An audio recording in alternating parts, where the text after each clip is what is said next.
Hello everyone. This month I would be sharing two updates, one from Australia and the other from China. In a dramatic escalation in the tension with the Australian government over the proposed legislation that would force tech platforms to pay domestic media companies for news, Facebook decided to bar news content from its social media platforms in Australia. This move has been criticized by many. The Australian government has termed the action of Facebook as arrogant and disappointing, and that the government will not be intimidated by the tech giant.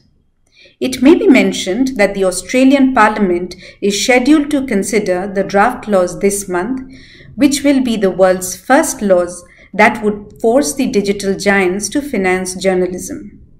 Google, who had initially opposed the planned legislation and even threatened to shut down if the law is enacted, has now concluded its own contracts with Australian publishers to pay and use their content. While Google and Facebook can afford to pay for the Australian news they link to, they are concerned about the precedent the Australian legislation could set globally, as regulators in other jurisdictions such as EU and Canada are actively watching the developments in Australia.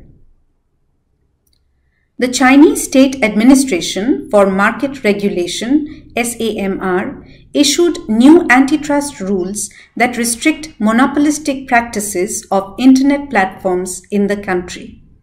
The new regulation bars tech companies from forcing sellers to choose only one e-commerce site to operate, fixing prices, restricting technologies, and using data and algorithms to manipulate the market.